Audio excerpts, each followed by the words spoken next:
استديو أنها في مدينة قامشلو. مساء الخير. جرائم دولة الاحتلال التركي لم تتوقف. الأسلحة الكيماوية ضد مقاتلي الجيريلا في مناطق الدفاع المشروع ما زالت تستخدم وسط صمت القوى الدولية تجاه ما يحدث بحق الشعب الكردي من إبادة من قبل دولة محتلة كتركيا لجغرافيا كردستان. وسط كل ذلك الفعاليات والنشاطات المنددة بهذه الجرائم والتي تحاول التشهير بهذه الجرائم لكسر الصمت الدولي ما زالت مستمرة. هنا معنا عبر تطبيق السكايب الكاتب والصحفي ومدير مركز القاهرة للدراسات الكردية السيد عبد الفتاح للحديث أكثر عن النشاطات والفعاليات التي تقام للتشهير بالجرائم التركية وما الواجب فعله اتجاه هذه الجرائم من قبل المجتمع الدولي، من قبل الشعوب العربية، من قبل الشعوب العالمية ككل. السيد عبد الفتاح، مرحبا بك أيضا. أهلا وسهلا بك. بداية أيضا أنتم تتابعون الجرائم التركية التي تحدث بحق مقاتلي الجيريلا في مناطق الدفاع المشروع والتي تستهدف إبادة الشعب الكردي والقضاء على المقاتلين من أجل الحرية، من أجل حرية الشعوب. برأيك دولة محتلة كتركيا لماذا تلجأ لاستخدام مثل هذه الأنواع المحرمة من الأسلحة؟ في البداية يعني اسمح لي أن أنا أؤكد على أن الانتهاكات التركية ليست فقط في ضد وفي مواجهة مقاتلي الجيريلا، وإنما هي تستهدف بشكل أساسي الشعب الكردي في أجزاء كردستان الأربعة. وهي هذه الانتهاكات ليست خاصة بالنظام التركي الحالي، وإنما هي سياسة تتبعها الدولة التركية منذ عقود طويلة. مارست خلالها الدولة التركية الانتهاكات والجرائم ضد الإنسانية في حق الشعب الكردي المطالب بحقوقه ولطمس ويعني إلغاء قضيته العادلة. لم تدخر الدولة التركية على مدار هذه العقود الطويلة أي جهد في استخدام الأسلحة الضخمة التي تحويها ترسانتها، سواء كانت أسلحة تقليدية أو أسلحة غير تقليدية من الأسلحة الكيماوية وغيرها. علاوة على أن المخططات التركية لا تقتصر فقط على السلاح، وإنما هي تتحرك في دوائر كبيرة ومتواصلة لتشويه القضية الكردية ولطمس الحقائق المتعلقة بالشعب الكردي. الدولة التركية تستخدم الإعلام والموجه والإعلام الزائف في تصدير صورة خاطئة ومشوهة عن الشعب الكردي. الدولة التركية تستخدم الدبلوماسية والاقتصاد في التأثير على القوى الدولية والإقليمية لمحاولة منعها عن دعم الشعب الكردي وقضيته العادلة. وبالتالي لا نستغرب أبدا أن يقدم النظام الحالي على استخدام الأسلحة المحرمة دوليا وغير المشروعة في حق الشعب الكردي بصفة عامة وفي مواجهة مقاتلي الجيريلا الذين أنا أعتبرهم أنهم يقاتلون ويناضلون من أجل قضية عادلة. وقد تشرفت بزيارة جبال قنديل ولقاء الكثير من الشباب المقاتلين والمقاتلات وتحدثت معهم وعشت معهم، وأدركت تماما أن هؤلاء المقاتلين، هؤلاء البشر يقاتلون من أجل قضية عادلة، وأنهم مؤمنين بها، وأنهم لا يرون أي قيمة للحياة إلا بتحرير وطنهم الغالي كردستان من الدولة المحتلة التركية. وبالتالي ليس غريبا على هذه الدولة ونظامها العسكري وآلتها وترسانتها العسكرية الضخمة من أن تقدم على استخدام هذه الأسلحة لمحاولة إعاقة النجاحات التي يحققها مقاتلو الجيريلا ضد العسكر الأتراك الذين لا يقاتلون من أجل قضية عادلة، وإنما هم يقاتلون من أجل تثبيت أوضاع احتلالية نرفضها ويرفضها القانون الإنساني وكل حقوق الإنسان والمبادئ الإنسانية. ليست هذه الجريمة بجديدة على النظام التركي، ولا أعتقد للأسف أنها ستكون الجريمة والانتهاك الأخير لحقوق الشعب الكردي ولمقاتلي الجيريلا التي يقوم بها النظام التركي ويرتكبها الجيش التركي. سيد عبد الفتاح، هذه ليست المرة الأولى التي تستخدم فيها دولة الاحتلال التركي الأسلحة الكيماوية، ففي أثناء عدوانه على شمال وشرق سوريا في سريكانية أيضا استخدمت السلاح الكيماوي، وهنالك الطفل محمد الكوباني الذي احترق جسده بالكامل جراء هذه الأسلحة المحرمة. لكن للأسف رغم هذه الأدلة وهذه الإثباتات والمشاهد المصورة التي تبث يوميا من مناطق الدفاع المشروع، إلا أن القوى الدولية تبقى صامتة تجاه هذا الجرم الذي قلت عنه يخالف القانون الدولي والمواثيق الدولية والأخلاق المجتمعية البشرية.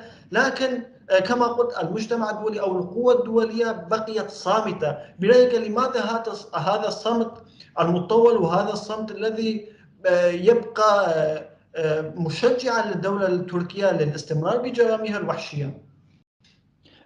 هو طبعا لابد أن نتوقف عند الجرأة التي تتعامل بها الدولة التركية في ارتكابها للجرائم والانتهاكات بحق الشعب الكردي، ونبحث عن الأسباب لذلك، بالإضافة إلى أنها أسباب تاريخية كما ذكرنا، وربما تكون عقائدية في عقيدة الدولة التركية، إلا أن هناك عاملا لا يمكن إغفاله إطلاقا، وهذا العامل مستمر أيضا منذ عقود طويلة، وهو الصمت المريب والمثير للجدل والمرفوض من القوى الإقليمية والقوى الدولية. للأسف المجتمع الدولي والقوى الدولية ما زالت حتى الآن تتعامل بمعايير مزدوجة في رؤيتها وتعاملها ومواقفها من العديد من القضايا والانتهاكات والحركات في العالم. في الوقت الذي نجد أن المجتمع الدولي يتحرك لدعم بعض القوى أو بعض الحركات في بعض البلاد، نجد أنه بحجة طبعا حقوق الإنسان وبحجة دعم حق تقرير المصير، نجد أن هذه القوى للأسف تنكر على الشعب الكردي أن يقرر مصيره بنفسه، تنكر على الشعب الكردي أن يكافح ويناضل ويقاتل من أجل تحرير أرضه وأن ينال حقوقه، تنكر على الشعب الكردي أن يقوم بتجربة رائعة أنا شهدتها في شمال وشرق سوريا.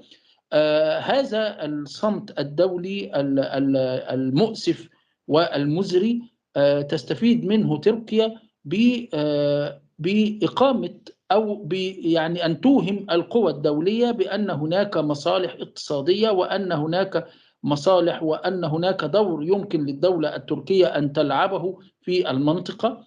ومقابل ذلك هي تطلب من القوى الدولية أن تصمت في مواجهة انتهاكاتها لحقوق الإنسان الكردي. هذا الصمت يعبر عن جريمة أخلاقية، أصفها جريمة أخلاقية في حق المجتمع الدولي والقوى الدولية التي تصدعنا بمبادئ حقوق الإنسان والمبادئ الإنسانية ودعم حق تقرير المصير ودعم الحقوق الإنسانية، بينما هي تتنصل من الوقوف إلى جانب الشعب الكردي ولا تقوم بأي ما يمكن أن يعني يمنع عنها حمرة الخجل في أن هي تدافع عن حقوق الشعب الكردي أو أن تقف في مواجهة الدولة التركية وانتهاكاتها. بينما يعني في الوقت الذي نجد الصوت الدولي كبيرا في قضايا معينة، ولعل آخرها مثلا الحرب الجارية في روسيا وأوكرانيا، نجد أن الدول الكبرى أيا كانت، سواء الولايات المتحدة أو الغرب، فرنسا وألمانيا وإيطاليا وإنجلترا وغيرهم، يقفون صامتين وربما يغضوا الطرف عن الانتهاكات اليومية التي قامت بها تركيا وعن احتلالها لأرض عفرين التي هي ليست جزء من الأرض التركية ولا الدولة التركية، وما تقوم به من تهجير قسري لمواطني عفرين بحجة أن هي بتدافع عن أمنها القومي. هذا الصمت الدولي للأسف مزري، وعلينا أن نفضح هذا الصمت. وكثيرا ما كتبنا وأكدنا خلال الفعاليات التي يقوم بها مركز القاهرة للدراسات الكردية في مصر بهذه الممارسات وهذه الازدواجية في المعايير التي تطبقها القوى الدولية. وكثيرا ما طلبنا هذه القوى بأن تقوم بواجبها الذي تحمله الإنسانية عليها، والذي أيضا يحملها عليه كونها قوى دولية كبيرة مطلوب منها أن تنشر حقوق الإنسان وأن تدافع عنها. ولكن حتى الآن للأسف هذه الدول ما زالت تطبق النظرية التي ذكرتها، وهي ازدواجية المعايير والصمت تجاه هذه الانتهاكات والجرائم التركية. نعم أستاذي، تحدثت عن النشاطات والفعاليات التي تنظمونها للتشهير بهذه الجرائم الوحشية. برأيك إلى أي مستوى استطعتم أن تحركوا هذا الموضوع ضمن المجتمع الذي تقطنون فيه، أو ضمن القوة الدولية الذي تبقى صامتة تجاه هذه الجرائم؟ وبرأيك ما هو الواجب على المجتمعات أو على شعوب العالم للتحرك والنهوض ضد هذه الجرائم، باعتبار أن استخدام الأسلحة الكيماوية خطر يهدد البشرية ككل وليس فقط الشعب الكردي؟ نعم، دعني أؤكد على أن ما نقوم به من جهود وتحركات كداعمين للقضية الكردية وداعمين للشعب الكردي ومؤمنين بحقوقه. نحن نواجه يعني ما يمكن أن نسميه بالمعركة في محاولة تغيير الصورة النمطية التي نجحت الأنظمة الحاكمة في الدول الأربعة في ترسيخها في أذهان المجتمع العربي ولدى النخبة، وأيضا في الأذرع الإعلامية التي تستخدمها هذه الأنظمة الحاكمة في التأثير على الرأي العام العربي والمصري. وبالتالي معركتنا ليست سهلة، ولكننا لأننا نؤمن بهذه المعركة القضية فنحن نناضل وسنظل نناضل. الفعاليات التي نقوم بها سواء كانت أنشطة أو كتابات أو مناقشات وحوارات مع النخب ومختلف الفئات في المجتمع المصري بتؤتي أكلها. يعني يوما بعد يوم نحن نكتسب أرضية ونكتسب أنصار وداعمين للقضية الكردية. فقط يعوزنا أن يكون هناك تعاون بيننا وبين القوى الإعلامية والدبلوماسية والسياسية والنخبة الكردية لتتضافر جهودنا في محاولة التأثير على الرأي العام وإبراز الحقيقة أو الصورة الحقيقية للشعب الكردي وقضيته العادلة، وفضح ممارسات الأنظمة الحاكمة في الدول التي يعني تحتل أرض كردستان، الدول الأربعة. فيما يتعلق بجريمة استخدام الأسلحة الكيماوية كما ذكرت حضرتك، هي ليست فقط مؤثرة على الأرض التي استخدمت فيها أو على البشر الذين يعيشون على هذه الأرض، وإنما هي جريمة إنسانية بحق، لأنها تتجاوز الحدود الجغرافية والبشرية للنطاق الجغرافي الذي استخدمت فيه. وبالتالي هي تهدد الشعوب العربية القريبة من التي تعيش بالقرب من المناطق التي استخدمت فيها هذه الأسلحة. وبالتالي على الأنظمة الحاكمة وعلى الدول في هذه الدول المجاورة أن تقوم بدورها في الضغط على الدولة التركية، أولا لمنع استخدامها هذه الأسلحة، ثانيا لتجريم هذه الممارسات وإثارة القضية في منظمات الدولية سواء الأمم المتحدة أو المنظمات المعنية بالحد من هذه الأسلحة. ولا بد أيضا من فتح هذه الممارسات الإجرامية للدولة التركية في وسائل الإعلام المختلفة العربية والأجنبية، ليس فقط من باب دعم الشعب الكردي وإنما أيضا من باب مقاومة أو الدفاع عن الإنسانية بصفة عامة والبشرية وحماية البشرية ضد هذه الممارسات الإجرامية.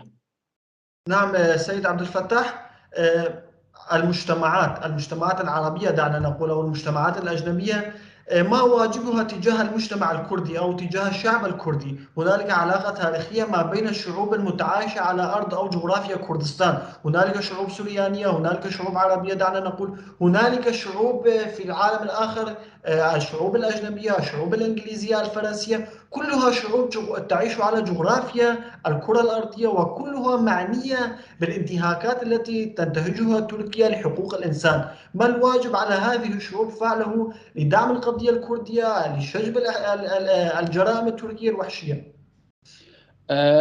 بأكد على كلام حضرتك في أن هناك روابط تاريخية وجغرافية عريقة وقوية وراسخة تربط بين الشعب الكردي والشعوب المنطقة سواء العربية أو السريانية أو غيرها، وعلى طوال قرون طويلة أو آلاف السنين تعايشت هذه الشعوب معا، وبالتالي هذه الشعوب تعرف جيدا الشعب الكردي وتعرف قضيته وتعرف ممارساته وتعرف طبيعته، وعايشته وتدرك الخصال التي يتمتع بها والصفات التي يتمتع بها، وشهدت وكانت شاهدة على الانتهاكات التي مورست ضد الشعب الكردي طوال القرون الماضية والعقود الماضية كما ذكرنا. وبالتالي لزاما على هذه الشعوب أن تقوم بواجبها دعما للشعب الكردي. هذا الدعم له صور متعددة. أولا، هذا الدعم لابد أن يكون له أساس أو له داعم شعبي، أي أن تقوم حركات شعبية ومنظمات المجتمع المدني في الدول المجاورة وفي الشعوب المجاورة هنا ضد الدولة التركية ونظامها الحاكم الذي لا يريد الخير لشعوب المنطقة. هو لديه نظرة إقصائية لكل شعوب المنطقة، ويعتبر أن هذه الشعوب جميعا أقل درجة وأدنى درجة من الشعب التركي، وبالتالي يمارس ضدها هذه الحقوق. إذن معركتنا معركة واحدة. الأمر الثاني أن يكون هناك تحرك من وسائل الإعلام القوى المثقفة ومنظمات المجتمع المدني كما ذكرنا لفضح الممارسات والانتهاكات والجرائم التركية إعلاميا. هناك تحرك آخر كما قلنا يجب أن تقوم به الدول الأنظمة الحاكمة سواء دبلوماسيا ضد هذه الممارسات التركية.